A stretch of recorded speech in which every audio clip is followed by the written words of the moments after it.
Hey, what's going on everybody? Today we're going to be taking a look at the setup for a TP-Link Omada system.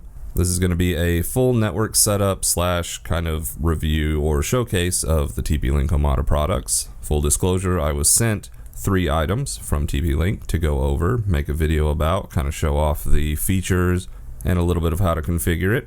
We're basically going to be comparing it directly to UniFi because that's what I'm used to. If you've watched videos on this channel, you know I cover mostly UniFi stuff, but there's some TP-Link Omada stuff in there as well because they're kind of competitors. So we're going to see how easy this is to set up, what it does maybe better than UniFi or worse.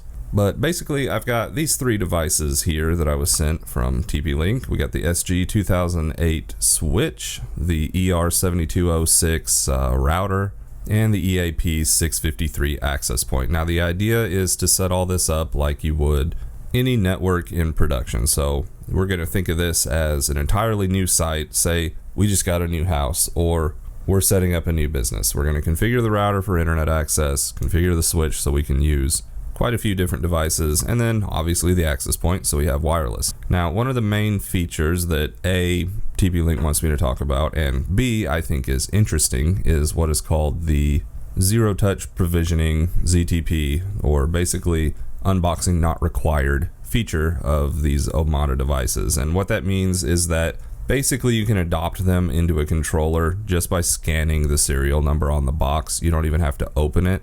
And then you go into your Omada controller, preset everything up, so that way they just work out of the box. Now this feature might not be that great if you're a home user because you're going to obviously get all that equipment and unbox it, set it all up yourself for your own home. But if you're a managed service provider or someone else who manages IT for any other company, this is pretty cool because your main IT staff can just receive the products in, or they don't even have to receive them as long as they have the serial number for them. They can just configure everything in an Omada controller instance, give the boxes to somebody else, and they just hook it up and it'll work right out of the box. No configuration on site required. And TP-Link's not the only people who do this. You can accomplish almost the same thing with UniFi. But one of the main things that goes along with this is that TP-Link offers a free cloud controller instance. So if you're kind of familiar with the whole software-defined networking controller controlling all of your network devices, you know, typically you have one of a few different options. You can install the controller software on a server or a PC somewhere. You can buy a dedicated hardware appliance, think UniFi Cloud Key or the Omada hardware controller like the OC200, or you can have a cloud hosted controller that is essentially the same thing, just located somewhere on the internet. Now UniFi has a cloud hosted controller, but it's like $30 a month. TP-Link's selling point is that they have a cloud controller, but it is free. You don't have to pay a monthly subscription. Now there's caveats to that, which I found out while looking up this video, but you still get a cloud controller instance for free. So let's go ahead and just jump in here. Now I haven't obviously unboxed any of these products and I haven't set up a cloud controller instance. I'm coming into this fresh so we can kind of see exactly how easy this is to really get off the ground if you've never messed with it before. Now obviously I have messed with Omada before. I have TP-Link access points at home and I'm using the OC200 as the controller, but what I haven't done is any of this zero touch provisioning stuff. I haven't used their cloud services at all. So this is going to be pretty fresh for me as well. So first thing I'm going to do is just go to Google and just look up TP-Link Cloud Controller. And this first link here looks like it should be good enough. Omada Cloud-based controller, TP-Link. Let's go ahead and go here. And this really just looks like the product page. It says that it's new and it gives us all the information. But what I'm really looking for is how to set up a cloud-based controller. And we can see here, we can purchase the cloud controller now or learn more. Let's look at purchase Omada Cloud Controller now, see if that gets us anywhere. Well, first we need a TP-Link ID. Alright, so I logged in with my TP-Link account credentials. Obviously, if you don't have a TP-Link account, you're going to have to create one. But once you've done that, you're dropped into this homepage. And this will show you all of your cloud-based controllers, as well as any on-premise systems if you wish to add them in here. So what I could do is add my on-premise OC200 controller to this cloud management. or I can just set up a new cloud-based controller, which is what we're going to do today. So let's go ahead and add an organization, and we're given the choice between Omada Cloud Essentials and Omada Cloud Standard. So here's that caveat that I was saying before, where TP-Link has the option to have a free cloud controller, but there are limitations, and you can see a few of them here. So the Omada Cloud Standard, you can see it says abundant security features.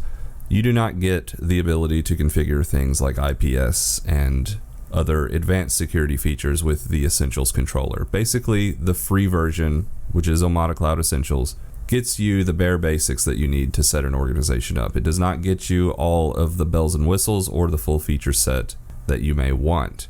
And you can also see there's a compatibility list, which we looked at earlier.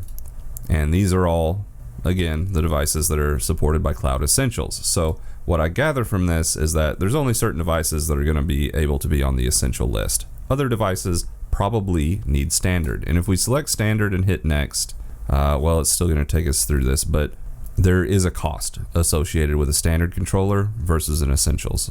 And if you want more information, there is a page, Omada Cloud Essentials Managed Products.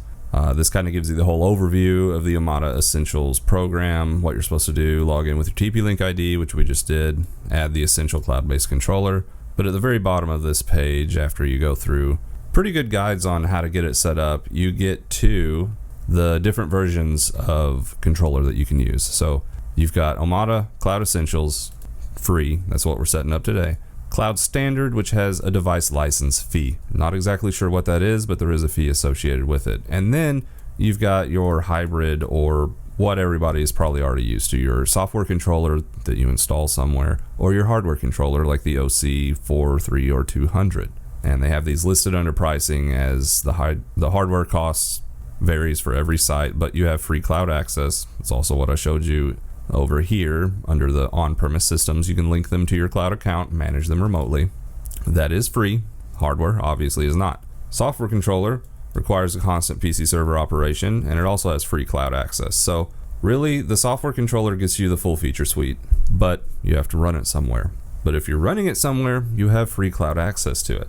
And if we scroll down even further, we can kind of see all of the features that each one of these modes supports and what they don't. So this is zero touch provisioning, which is kind of they call it a hero feature. It's the kind of the one feature that makes this Cloud Essentials real special, is that zero touch provisioning, where you don't have to unbox any of the hardware to set it up.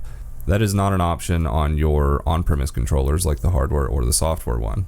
Now, also, hardware controller nor Cloud Essentials supports MSP mode for multi-customer management. So if you're doing this as a service, getting paid for it, operating like an MSP, you're either going to have some sort of fee applied with a standard cloud controller, or you're going to have to go with a self-hosted software controller. Now, scrolling even further down, some things that I think are probably the most important is down here under security. Cloud Essentials, you cannot configure, at least that's what I gather from this. I haven't been in there yet. We haven't set it up yet, but it looks like you cannot configure access control lists, IPS or IDS, or deep packet inspection. And that is missing only from the Cloud Essentials package. You get that with standard, you get that with a hardware controller, and you get it with a self-hosted software controller. You also do not get packet capture for troubleshooting. You only get basic logs, there is no API, and there is no wireless LAN optimization. So if you're curious about exactly what you would want, definitely take a look at this list and realize that there are limitations to the Cloud Essentials free version. Now, I am a little curious on what this device license fee would be with the Cloud Standard. Haven't set that up, haven't looked at it, but I wonder how competitive that is with Ubiquiti's cloud hosted controller, which I believe, at least the last time I set one up, was $30 a month. And that's a flat fee up to a certain amount of devices, which used to be 500, now I think it's 100. So I am curious what that fee would be. But let's go ahead and keep going with our setup for Cloud Essentials. So we're just going to choose the Essentials version, click Next, give ourselves a name. We're going to say it's Toasty's Test Organization. Yes, we're in the United States. We are not on Pacific time. We are on Central time. Accept the terms, of course, without reading them. Why not? And then we're put into kind of our overview, how to use the thing slideshow. Now, this looks different than a regular Omada controller, but everything is more or less the same. You've got your global mode and your sites. So if you're used to the controller, you have one page that shows all your different sites. You go into the site, you can manage all the devices for that specific site. But in global mode, you're basically controlling the controller itself and moving between sites. So that's what this is showing. You've got the global view here, dashboard, my account, whatever. If we just kind of click through here, it tells you stuff about how the users work, how there can only be one main administrator, but you can have multiple sub-administrators, your site overview, what each of the tabs do, yada, yada. If you're unfamiliar with Omada, definitely take a look at this. We're just going to kind of gloss over it for now. And we'll go ahead and exit out of these boxes that say something about the version. Now, let's go ahead and try and set this up. So we're going to add a new site. Right now, we're in global view. So if we had multiple sites we wanted to manage, we would add them here. Let's go ahead and set our first one up by clicking Add New Site. We're just going to name this Toasty's Main Site. We can apply a tag if we want. I'm not going to. Yes, it's under the same time zone. And we get to select what kind of switches are going to be here. So if we have easy managed switches, we'll check it there. You'll probably know if you have an easy managed switch because they're named as such. The hardware we have today is a smart switch. We can select application scenario. This is that thing that in my other videos, I'm still not entirely sure exactly what these change in the background, but we're going to say we're in a home scenario for today. And we're going to give our device accounts a username and password. So the device account is what you would use to log in to the specific devices that are a part of this site. So if you're going to directly log into or adopt devices to this controller under this site, you're going to need to use this username and password. So I'm just going to go simple. Obviously, make this as complex as you need to, but I'm just going to use admin and password 1234 for testing purposes. And it looks like they actually have a password complexity requirement. So we'll do password 1234 exclamation, see if that passes. And it looks like it does. Address, latitude, longitude, that's all optional. If you want to put that in, you can see it on the map, nice and pretty. We're not going to worry about that for now. We're just going to hit apply. And now we have our first site, Toasty's Main Site, ready for configuration. So let's go ahead, just click on it and jump in there. And this is an entirely blank controller, so no connected devices found. Let's go ahead and add them. So this is where that zero touch provisioning or no unboxing required feature comes in. And this is where we are going to switch over to our mobile app. And if autocorrect would stop correcting me, we could look for Omada. And if we scroll down here, TP-Link Omada is the app that we want to download. I had mine uninstalled because my phone filled up on storage, but we'll go ahead and re-download that and open the app. Go through all of this that's talking about the changes and close out of the pop-up that wants to allow network connectivity. Now, in this app, I already have my home Omada controller in here. I don't have it cloud managed, so that's why it doesn't show up in the account on the website. But you can see we already have a cloud-based controller showing up in our app because we're signed in with the same account. So go ahead and tap on Toasty's Test Organization and we're brought to the global page. Go to Toasty's Main Site and now we are in the controller. Now we have the option to add a device. So we're going to go ahead and tap that and we have the option to scan to add. This is what we want to use. So we're going to go ahead and add our cloud gateway first. So use the scan to add feature, allow access to our camera, and all we got to do is scan the serial number. It pops up and we hit add this device. Device is added successfully. Go ahead and click done, and we'll do that for all of our new devices. And again, I haven't unboxed any of these. They're not even open. So now we'll just scan our switch, I believe. Just kidding, it's the access point. But here is where, oh, nope, it's actually going to add it. Sometimes the plastic on these boxes likes to interfere with the scanning process, but that looked like it worked just fine. We'll go ahead and click done on this one and add our last device, which is our switch. Add this device and we are done. So let's go ahead and go back to our computer session, go to the dashboard of Toasty's Main Site. And you can see we have one gateway and one access point. Now the switch is showing 0, probably just because I just added it and this isn't updated yet. So I'm going to refresh the page and it still says 0, but let's go to the devices tab and yeah, it shows up. So if I go back to dashboard, that's probably going to say 1.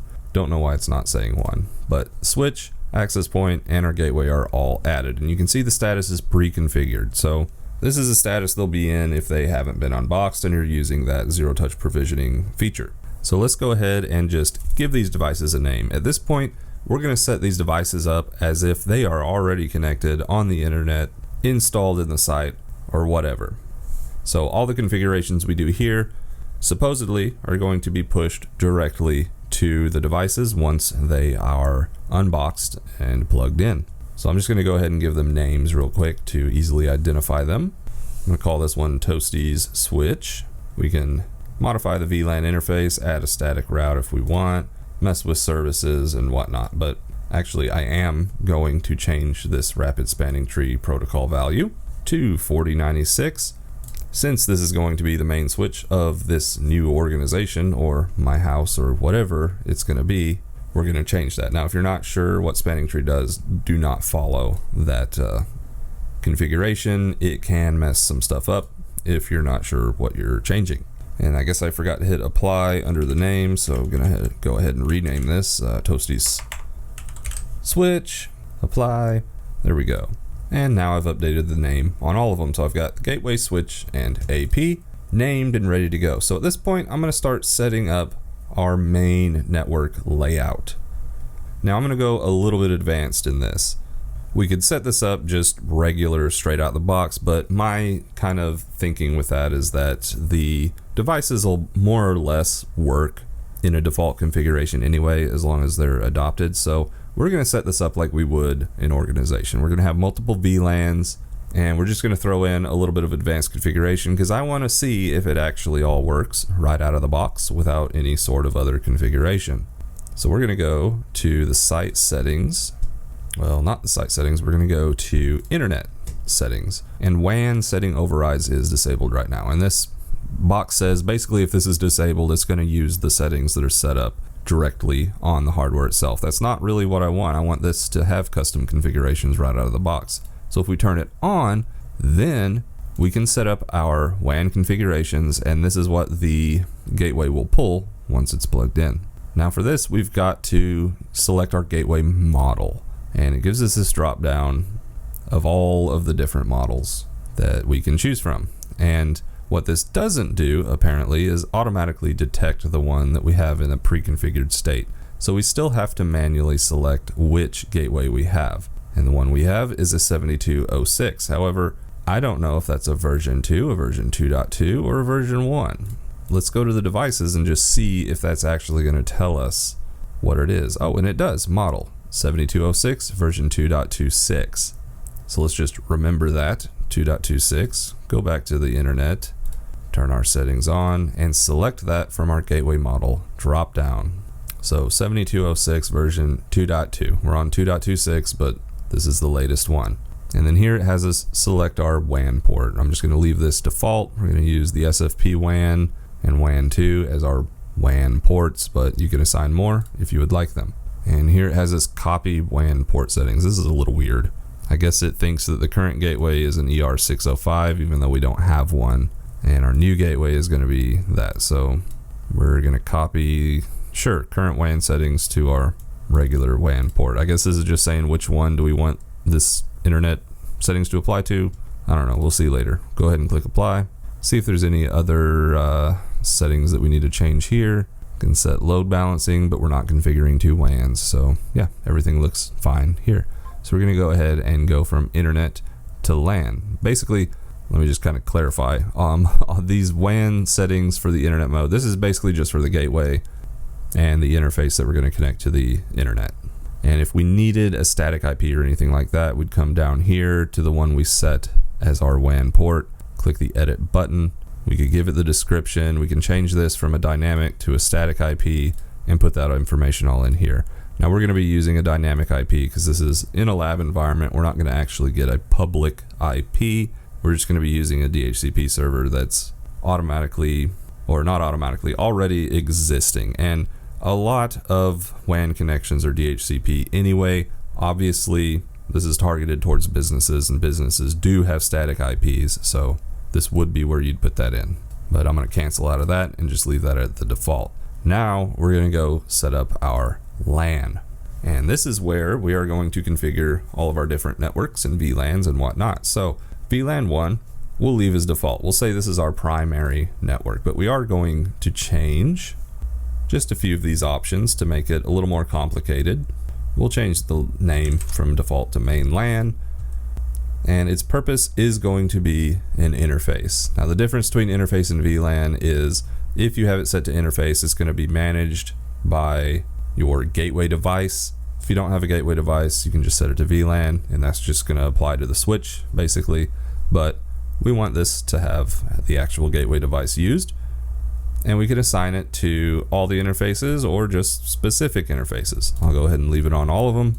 We'll leave it on VLAN 1, but we're going to change the gateway address to something dumb like 10.88.55.1. And that's going to automatically populate DHCP settings. If we want these to be different, which sure, let's be complicated, we can change the DHCP range down here. I'm going to say 55.100 to 200 can be our DHCP range. We'll skip the domain name, we don't need it. We can manually set DNS server. Nah, we're just going to leave that as auto. Default gateway we'll leave as auto as well. We are going to enable what's called legal DHCP servers. If you're familiar with Cisco, this is basically DHCP snooping, and all it means is that a single IP address is the only one allowed to give DHCP. So this will kind of fight against rogue DHCP servers. You don't want another server in your network that you don't know about handing out addresses and messing everything up. So if we lock this down to 88.55.1, which is our gateway's IP, then it's going to be the only one that's allowed to send DHCP to devices on this network. And if we wanted advanced options like these, we could set them here. Not going to worry about that. We're not getting that advanced. We're just kind of getting a little bit advanced. Now it says ensure the configuration is correct, otherwise device may be unable to connect to the organization. Require a factory reset. Sure, we don't have anything configured yet, but we'll go ahead and confirm it. Now let's go ahead and set up our other VLANs. And for this approach, we're just going to use kind of a standard wireless VLAN, security VLAN, and an Internet of Things VLAN. So let's create a new one. We'll call this one internal wireless. It is going to be an interface because we want it managed by our gateway. Go ahead and select every interface. We'll give it a VLAN of 10, and we'll say this is 10.88.56.1, and it's a /24.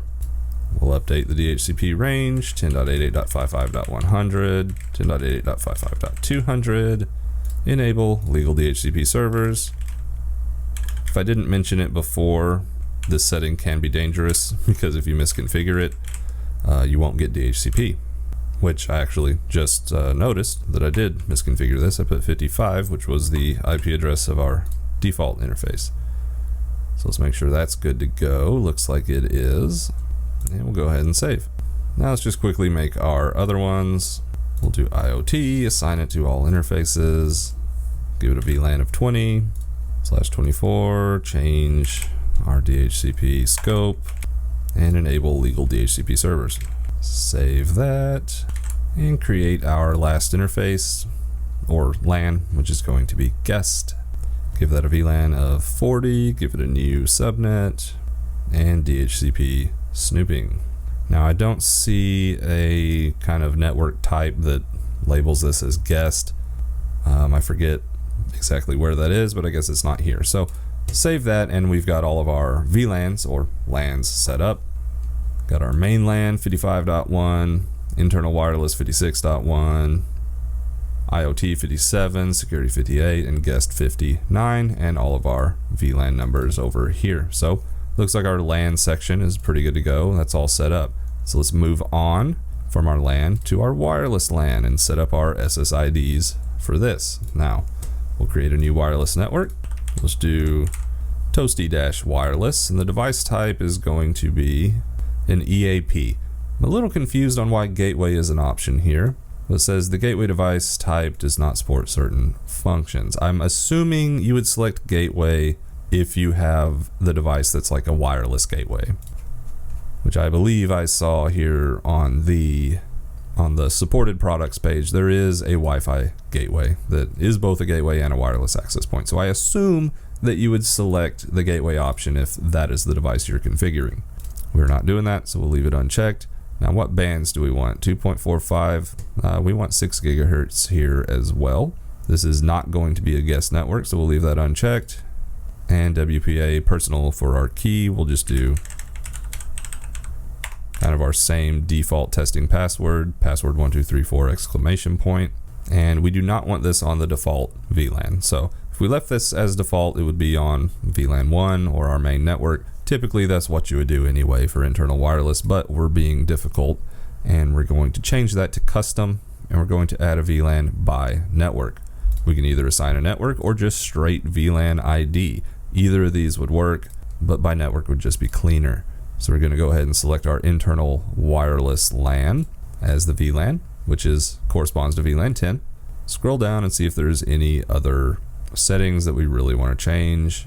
There isn't really anything that I would like. Data rate controls we can play with if there's wireless issues. This is all kind of after the deployment part. So we'll go ahead and apply. Now we've got our wireless network, Toasty Wireless, but we also want a guest network. We're just going to name it guest. And we'll say it gets all of the frequency bands as well. Now we are going to enable this guest network, and it says with this option enabled, it'll prevent wireless clients on the same AP from communicating with each other. And it also lets you know that it may restrain functions of AirPlay, Chromecast, or Sonos, screen mirroring, or other things. Basically, if you need to communicate with other devices on the same LAN, it's not going to work with guest mode enabled because they're physically, no, obviously they're not physically, but they're at layer 2 isolated from each other, which is what we want on a guest network. So we're going to enable that. We'll give it the same password. Actually, we're just not going to give it any password at all. We're going to leave this one wide open, but we are going to give it custom VLAN of our guest network that we configured just a minute ago. We'll leave all the rest of this the way it is and hit apply. So we got 2 wireless networks in our organization now. We've got Toasty Wireless and Guest. So some other stuff that we would want to set up. Let's see. I would really like to set up firewalls between all of these. Let's see if that is something we can do. I know that it said access control lists are not allowed in the Cloud Essentials, but let's just see if we can find something that's a little bit kind of like that, because I feel like that's a pretty big feature to omit. While I'm just looking through stuff here, I'm going to change some of these wireless features. I do not want mesh. If I wanted mesh, I would leave that enabled, but I don't want it. LLDP, we want fast roaming, sure. Non-stick roaming, what is this? Helps disconnect sticky clients receiving weak signals from their wireless device. That sounds pretty cool. I wonder how well it works, but we have a single AP for this deployment, so that really doesn't apply. And we'll leave band steering, whatever. Now here is that device account that we set up during the initial setup. It says our username is admin, password 1234 exclamation point. If you did want to change that, this is where you would, but we'll go ahead and save our change to the mesh. And the reason I'm disabling mesh, even though we have a single AP, is because at least with other devices, I don't know if TP-Link is the same, but sometimes when mesh is enabled, it's actively looking for other devices to mesh with, and that just uses up unnecessary energy and airtime and whatnot that we don't need because we don't plan on having a mesh system. Now let's go ahead and set some device specific settings. So something that I like to do is hard code channels, especially if we had multiple APs. I know we only have one, but we'll go ahead and go to the config mode of Toasty's AP.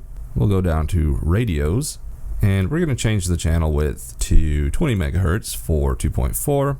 And it looks like we don't have channels available. No available channels. Please check your channel range and bandwidth configurations. Interesting. Transmit power we'll leave on auto, so we'll go ahead and click apply. Now where is this channel range and bandwidth configuration? Bandwidth control, maybe, for transmission? That doesn't look right. Well, not actually sure if that's some setting that we need to change elsewhere or just something that'll update when the access point comes online. So we're discovering things together here. Usually I would hard code the channel, but I guess it's just for some reason not letting me for some reason with the device not active. So let's move on. and we're going to move to the switch. So with all these VLANs, we're going to configure, or see if we can configure, certain ports for certain VLANs. So we're going to go to the ports tab of the switch. Port 1, we'll go ahead and edit that. We'll say that this is our main desktop, and we can apply a port profile. We're going to say this is only going to be able to access the main LAN. We'll apply that. Port 2, we're going to edit. We're going to call this our wireless access point, and the profile we could stick with all because it's going to pass all the different VLANs, but we're going to go ahead and manage profiles and create a new one for wireless access points. And all this is going to do is create a profile that only allows certain VLANs.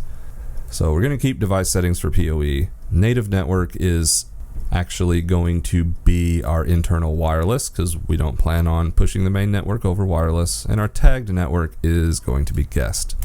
So with this profile, if we had a voice network we could put it here, but with this profile, the way it's configured, our native VLAN for the port is going to be internal wireless or VLAN 10, and we're going to only be tagging VLAN 40. So none of our other VLANs we configured are going to pass over a port configured with this profile. So our security, our main LAN, and our IoT are not going to be a part of this.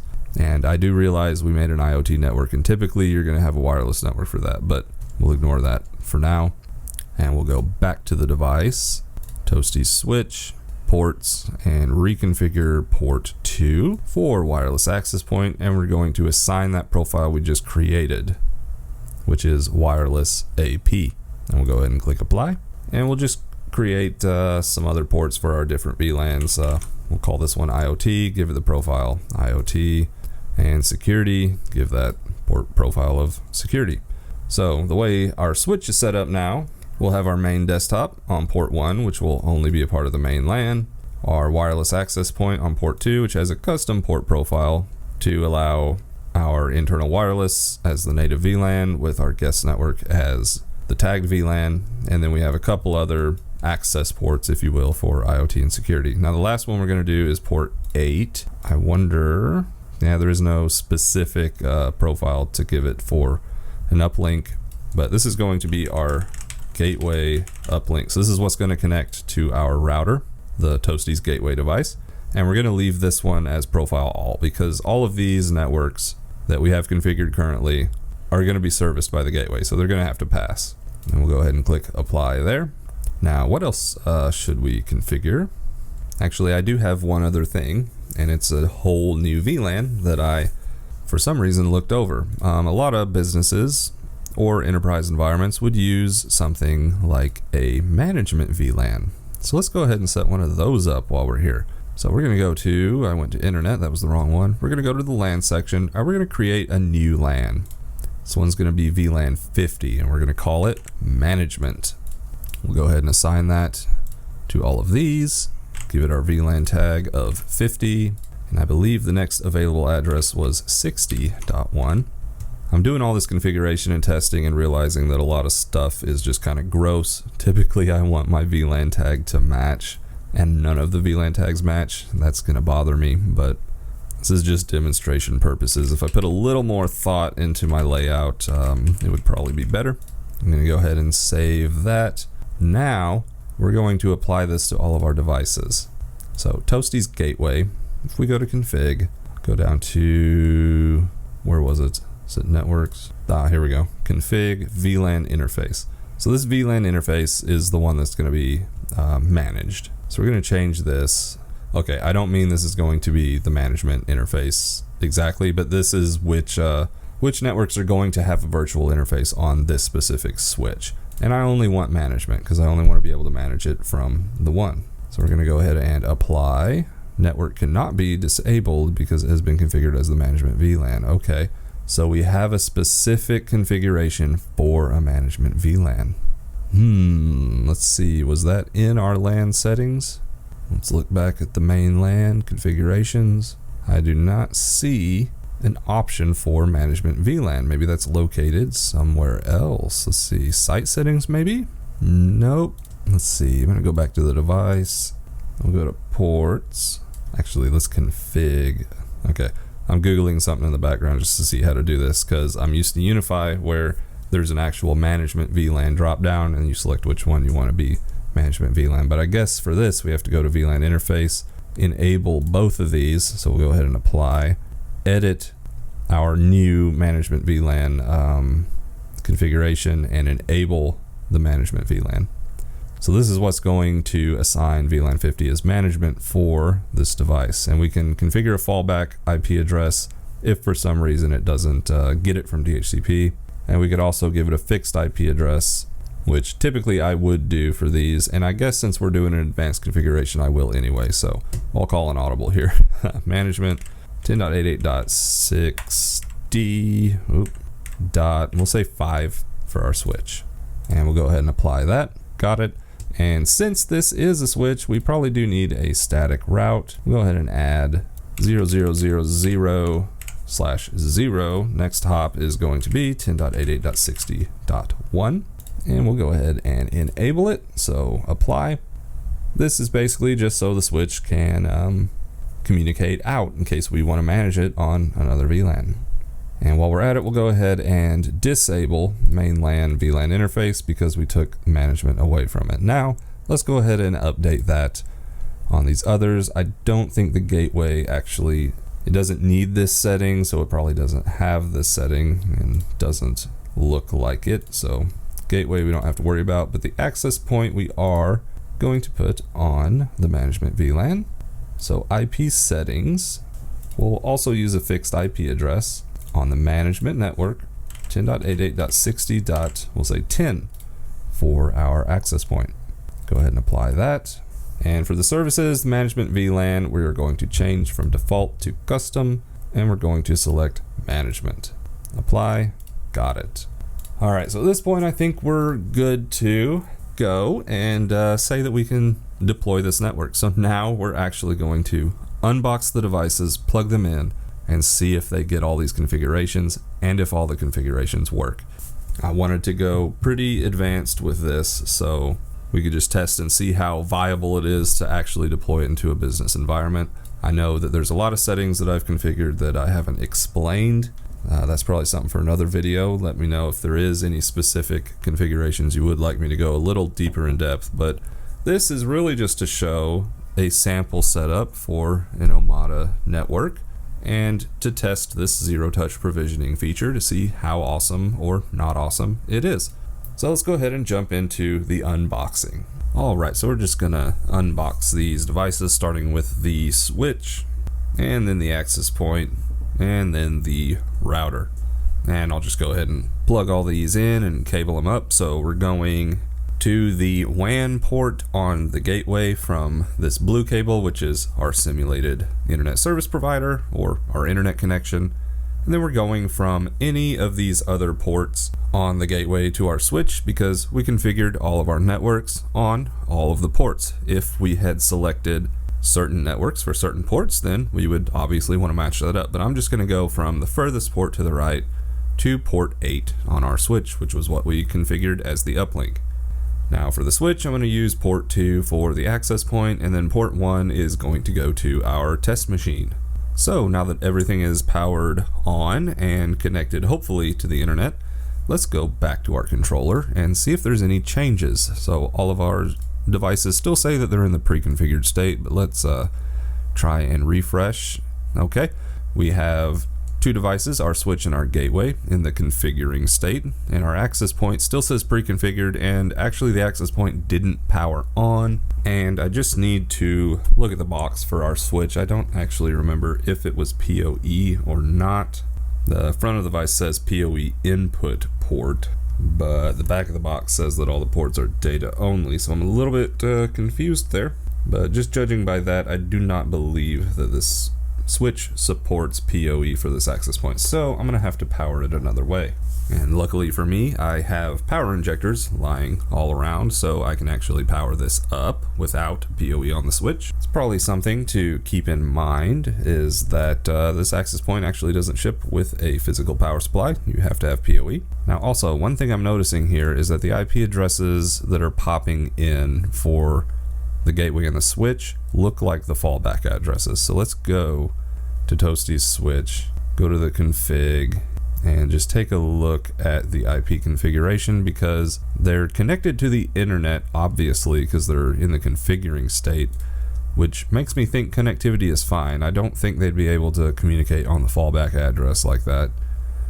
Actually, just refreshing the page, never mind, the switch does say that it's at 60.5, which is our statically configured address that we put on it. But the gateway still says it's 0.1, but it also says it's still in the configuring state. So let me just hook up my PoE injector real quick for our access point. All right, and I've connected the PoE injector to our access point. I'm just waiting on that to show online here in the controller. But the other two devices, after powering on and cabling up, looks like they got the IP addresses that we configured, 88.55.1, 88.60.5. Now let's take a look at our IP configuration on this test machine. Just do a quick IP config. Looks like our Ethernet 2 adapter still has not got an IP address, which that's the one that's connected to our TP-Link equipment. So let's go ahead and release the IP configuration for Ethernet 2 and renew it. And there we go. We got 10.88.55.100, which is the first address in our DHCP lease pool. Right now, it looks like everything is working as intended. All we had to do was take it out of the box, plug it up, and it immediately came into the controller. So yeah, zero touch provisioning, pretty cool. But what all, let's see what all I can ping from here. Probably every interface on the gateway, I would imagine. Let's see, 56.1, yep, we can ping that, which I think was our IoT interface, 57 and 58.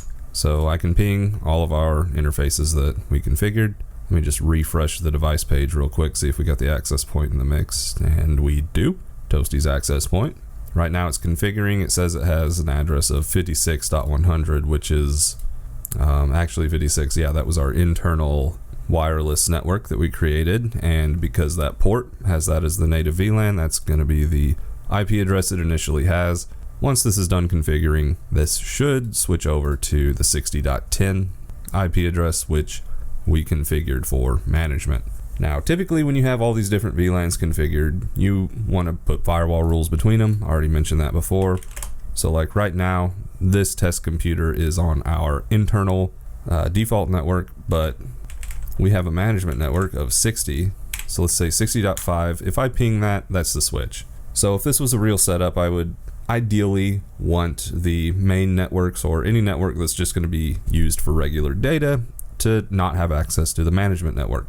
And this is where I think the limitations of this free controller are going to come into play, because there's not really any security settings here. So we have all these different VLANs. I could configure them before the devices were deployed and they were applied properly, but I can't lock down the access. So having all these different VLANs is just going to operate at a routing level, I guess. There really is no network segmentation past them being on different subnets. They still have access to and from each other.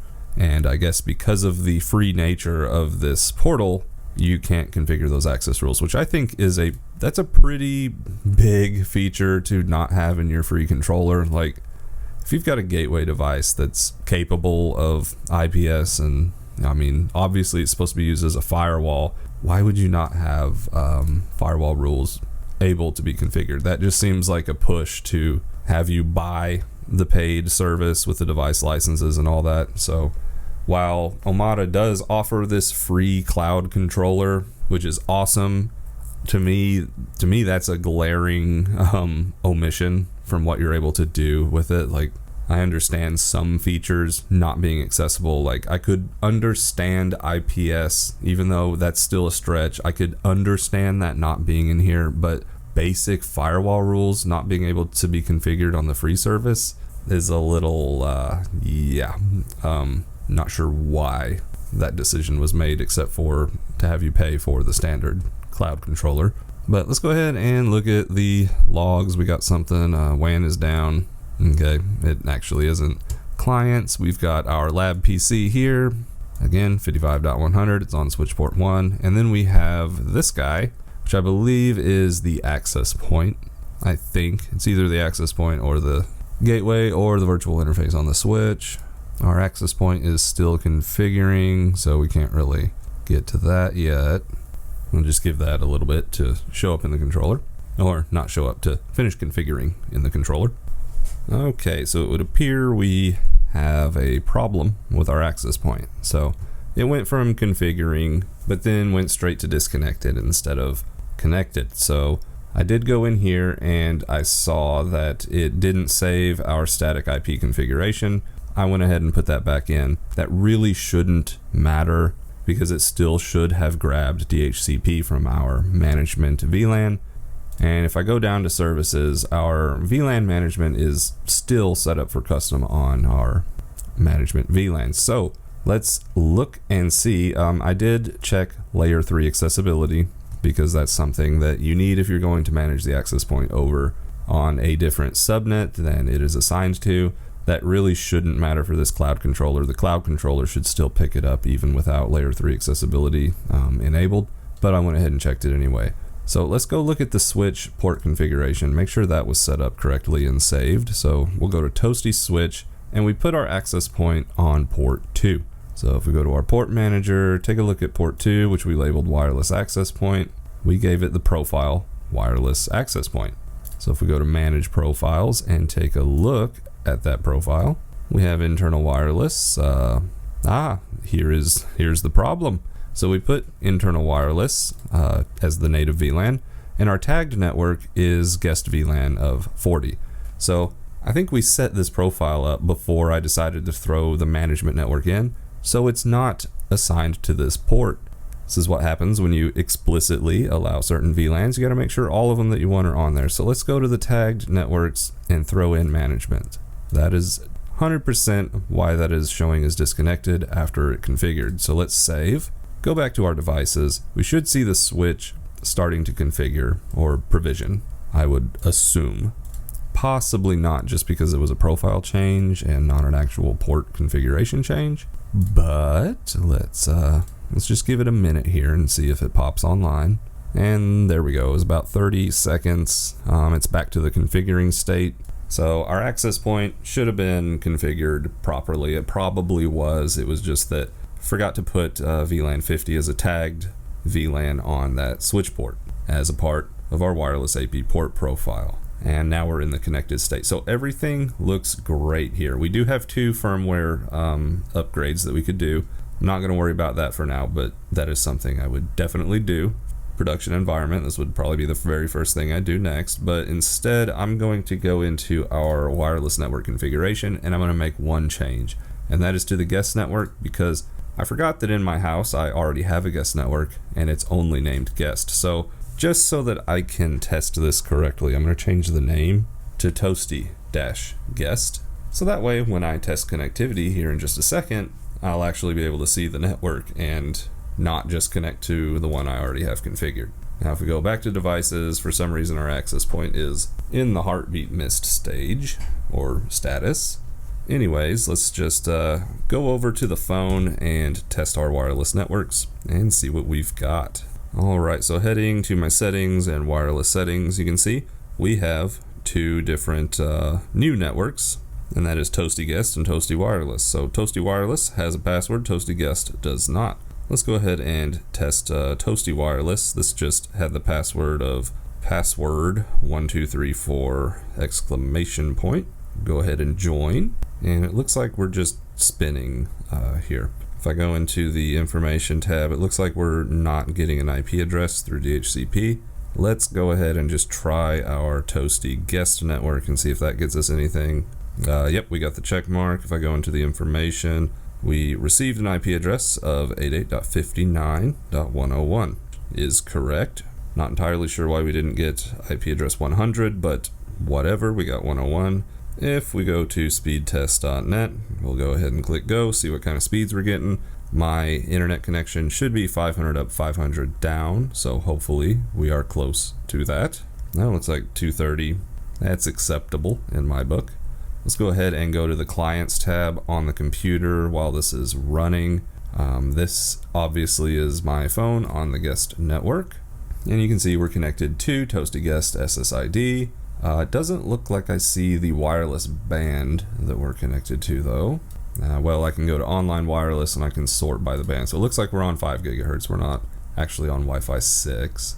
And this entry here should have also been my phone for the regular internal wireless. So you can see we didn't get an IP there. We'll troubleshoot that in just a second, but our guest network is working just fine with acceptable speeds. So let's go ahead and try and switch back from Toasty Guest to just regular Toasty Wireless and see if we can get a IP address. And we're still spinning. So let's start troubleshooting. We're not getting DHCP, but we are getting it on the guest network. So why would that be? Well, the port profile could be one thing, but we did have VLAN 10 as the native VLAN. So let's just compare that to our LAN settings here. So VLAN 10 should be internal wireless. 56.1 should be the gateway and network address. So let's go ahead and edit this. Our DHCP pool is 56.100 to 56.200. It is enabled, and we have legal DHCP servers enabled 10.88.56.1. This looks correct. So I don't think it's our LAN settings. Let's go ahead and look at our wireless LAN settings and just confirm that. And if we go to Toasty Wireless and edit, we have the correct security key. Yep. Advanced settings, we have it on a custom VLAN, internal wireless VLAN 10. So what gives? And I actually think I might know why this one specifically isn't working. And I think it's because of how we did the port profile for this switch port. So first off, let me make this change just to confirm if it is what I think it is. So let's go to our settings and port profiles again, which I think was under LAN, is it switch profile? So let's edit the wireless AP switch profile, switch profile. And we're gonna change the native network. We're not gonna have internal wireless be our native. We'll just set this to VLAN 1 for testing, and we're gonna add internal wireless as a tagged network. Let's go ahead and save, see if anything needs to be pushed. Well, it didn't show anything pushed last time, but let's go back to the phone and see. Oh, yep, says we're already connected. Let's go to the information, and we have 56.101 as our IP address. And if we do a speed test, we should see pretty much the same speeds as guest because we're not rate limiting the guest network. And yep, 200 something meg. So we're good. Now, why did I have to make that change?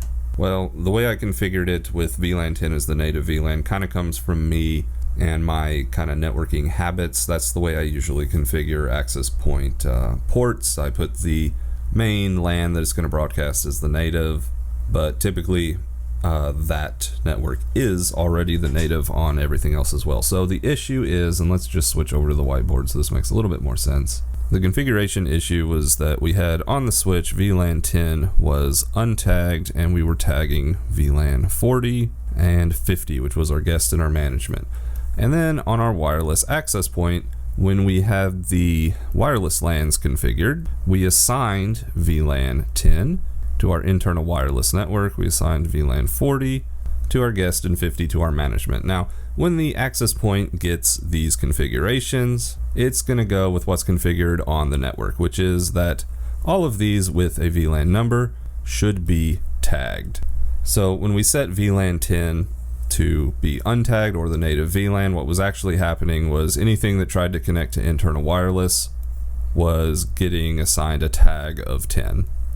And because we didn't have 10 configured in the actual tagged section, there was a mismatch. The switch was expecting anything on VLAN 10 to be untagged. The access point thought it had to tag everything on VLAN 10. So when the switch receives that traffic with the tag of VLAN 10, it's like, hey, I don't have that configured as a tagged VLAN, so I'm just going to drop it. It's not going to place tagged traffic for any VLAN on its untagged interface. So that's why I had to remove VLAN 10 as the native VLAN in the switch port profile, put another one in its place, and add it as a actual tagged VLAN there. So hopefully that makes sense as to why that did not work. That was more to do with how I configure stuff and how I expect stuff to work rather than a problem with any of the equipment. But at this point, everything is set up and configured, and it looks like it's all working properly, except for the fact that the AP says that the heartbeat was missed. I don't know if that's a bug or something, because the changes that I made, like when I set up toasty guest versus just guest, it got that change even though it says heartbeat missed. So I'm not entirely sure what its problem is. Everything looks fine. I don't know. I'm just going to say that might be just a little bit of a bug. I bet if I tried to, oh well, I don't have the reboot option because it's in that state, but I bet if I tried to make some other change, it would probably go through. Anyways, let's just take a look at the dashboard, see what all stats we got. We got our only AP is the most active EAP. If we go to switches, we have our only switch as the most active switch. You can see we're split on our SSIDs. Can't believe I downloaded or uploaded that much data in that short amount of time.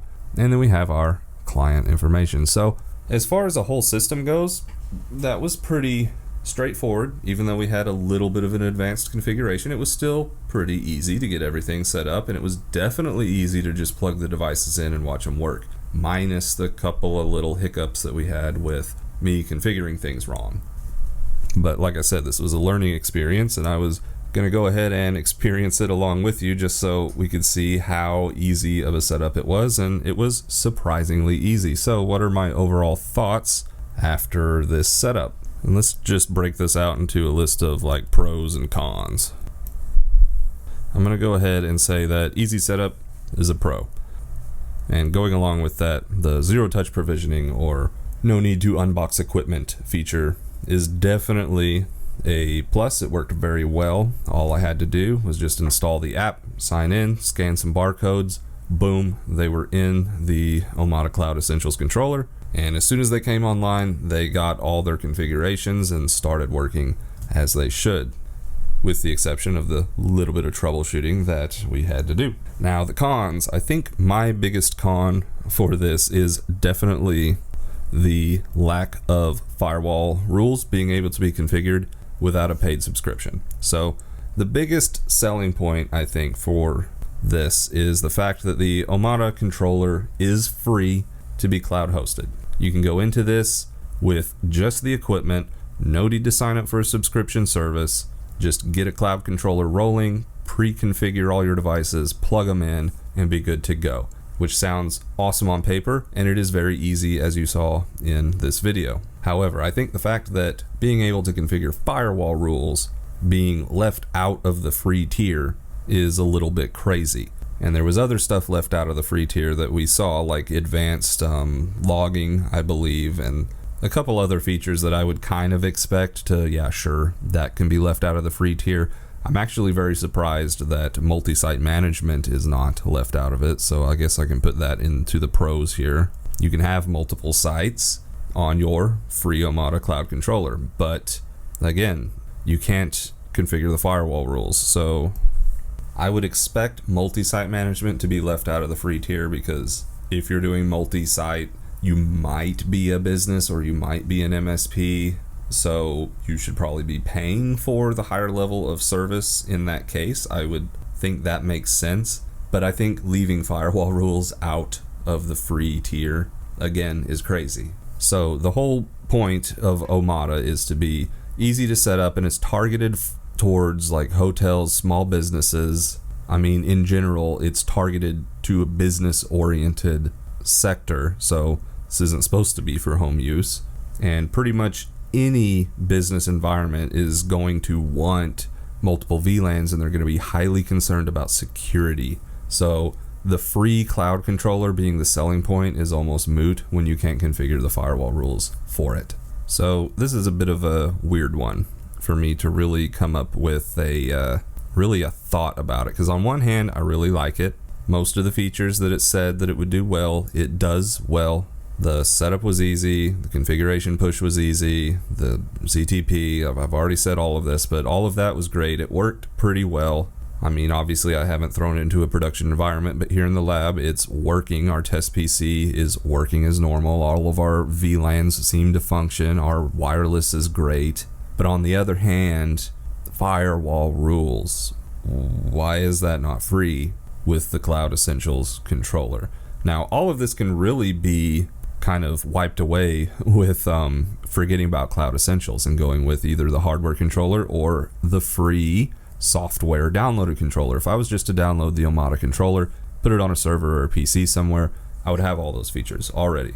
Everything would be great, except for zero-touch provisioning. You can't do that. The self-hosted controllers, I don't think. Let me just double check. Yeah, zero-touch provisioning is only available on Cloud Essentials and Standard. So that being the biggest selling point is kind of what makes this a weird recommendation, is that with the standard way of doing things, you get everything except zero-touch provisioning, which is the thing that TP-Link wants to push as the big feature. But on the other hand, using their free cloud controller to get zero-touch provisioning doesn't get you really any security features.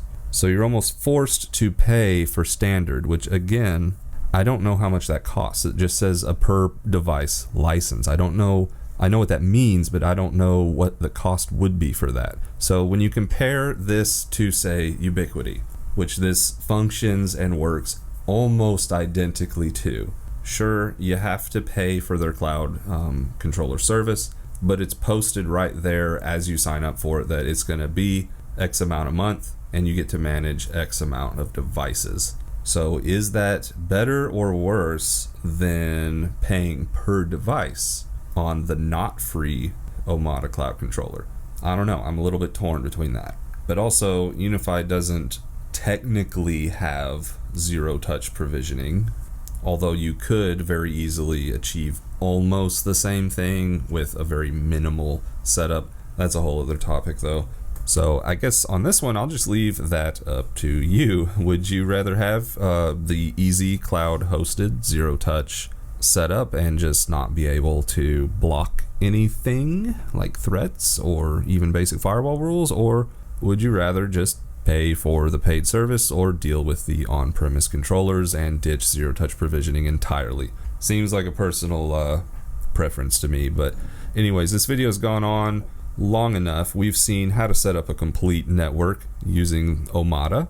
We've done a little bit of troubleshooting. We've looked at some of the different ways you can use an Omada controller or deploy an Omada controller, and obviously the pros and cons of each of those. So this was a pretty big video. There is one more thing I want to mention. Again, I did get sent all of this equipment from TP-Link to test out, give my thoughts on, and make a few videos for. And there is one thing that they wanted me to mention, and that's that they're offering a limited time opportunity for qualified users to trial the Cloud Essentials solution for free. And what they've said is that would start with a free EAP 653 to explore the Omada Business Wi-Fi solution. So there's a link in the description to this offer. Basically, it's to get a free access point and try out the Omada solution. So if anything in this video interested you and you want to dive more into the Omada platform, take a look at that link. I feel like I shouldn't have to say this, but I have not tried that. No guarantees if you'll get your free AP. I would hope that TP-Link honors that and that there isn't any strings attached, but that is something I haven't looked into or vetted very much at all. I know that I have tried some of these promotions before from other companies, not TP-Link, and have never received my free equipment. So take that with a grain of salt, but that link is in the description if it is something that interests you and you want to give it a shot. So hopefully you learned something. Hopefully this gives you a little bit of something to think about when it comes to Omada. And as always, happy networking.